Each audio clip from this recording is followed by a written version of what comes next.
civilized, so to speak, how the transition from nature to culture or from nature to society in fact occurred.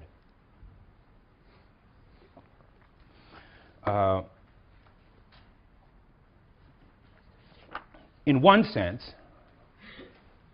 Rousseau's account of this story can be given in a single word: property.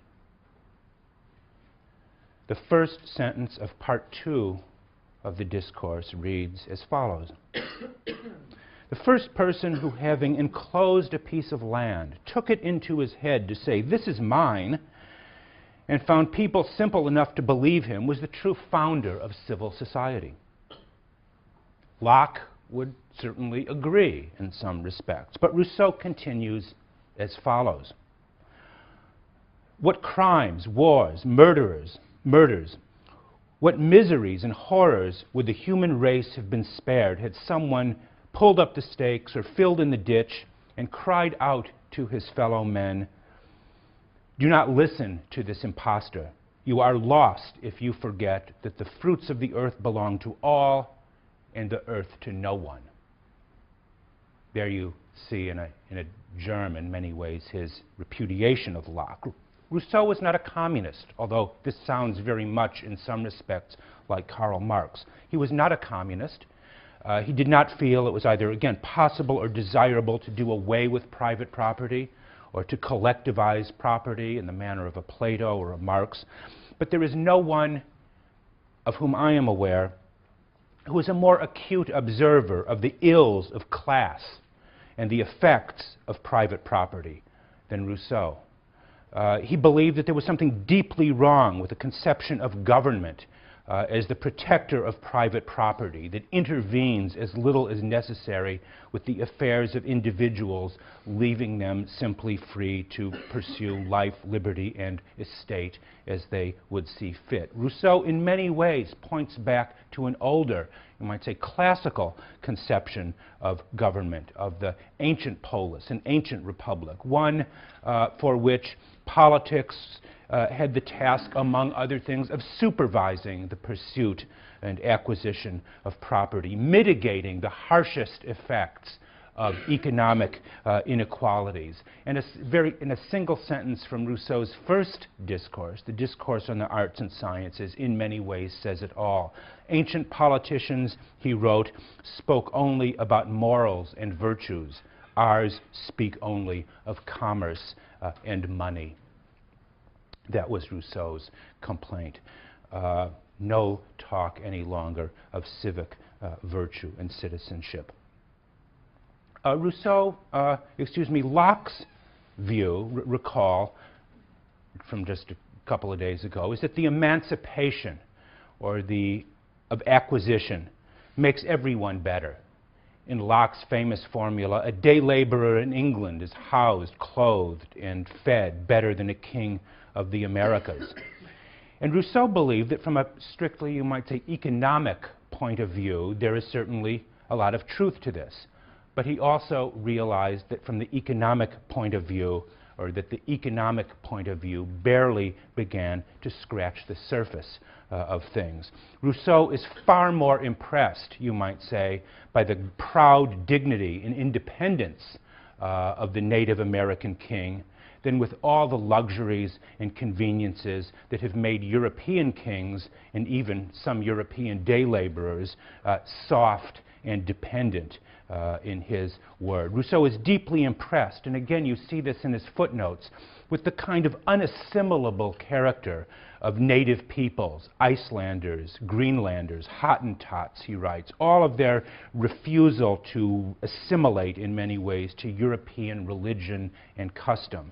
They prefer their personal independence, he writes, to the comforts and luxuries of modern civilization. Consider the following passage, which is one of the passages I love in this book that comes from his footnotes. He says, "Savages have often been brought to Paris, London, and other cities. People have been eager to display our luxury, our wealth, and all our most useful and curious arts to them. None of this has ever excited in them anything but a stupid admiration without the least stirring of covetousness. I recall, among others, the story of a chief of some North Americans who was brought to the court of England about 30 years ago, he writes.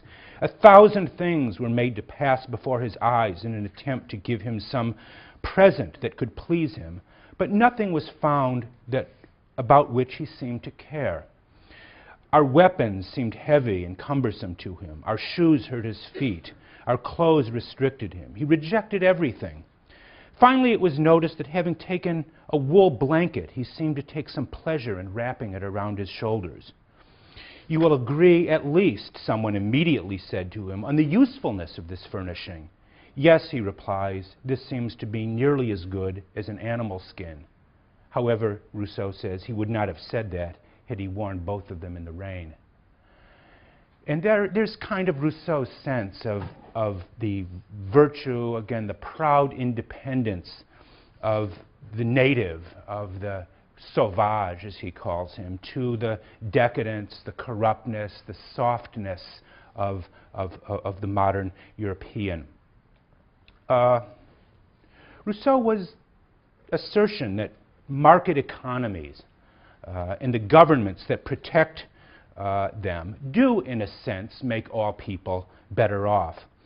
And yet, despite this fact, he realized that market economies also introduced vast inequalities between human beings. And this is a trade-off that Rousseau seemed unwilling to make, or wished to make, even though I would have to say most Americans seem fairly happy with this trade-off, perhaps because we either are or have become kind of natural Lockeans. But that, again, is a bargain or a trade-off that Rousseau was at least unwilling to accept. He was not only impressed with what was gained by the progress of civilization, but more impressed, so to speak, by what was lost. As inequalities increase, we are forced to become greedy, calculating, acquisitive. Again, our natural pity or compassion is easily overcome by these more powerful passions. What becomes of our original goodness and natural decency? Natural man, for Rousseau, thought of himself, but only of himself, whereas civilized man is forced to think of others, but we do so only in a calculating and mercenary way, thinking of them as means to our own ends. Even the social bond itself, even the social contract, is simply an agreement among business partners, so to speak, the most bourgeois of institutions, the contract. The fact is, Rousseau believes, under modern conditions, natural man is transformed into a bourgeois. Rousseau is one of the first to use that term in quite that way. Locke's rational and industrious man was, for Rousseau, simply the calculating bourgeois. And unlike the natural man who thinks only of himself, or of the classical citizen of Rome or Sparta who thinks only of the common good and his public duties, the bourgeois inhabits a kind of halfway house, neither capable of original or spontaneous goodness, nor of political heroism or self-sacrifice. In short, our modern people have become kind of nullities, nowhere men, nowhere man, you might say, in the title of the Beatles song. How did that happen? How did we become put in this situation? I've suggested one answer, or Rousseau suggests one answer, the development of property, but that's only part of the story. And what I want to do for next week is tell another very important, in some respects even more important part of that story of how we have become the way we are. So anyway, have a good weekend. Go to the football game, and we're going to win against Princeton.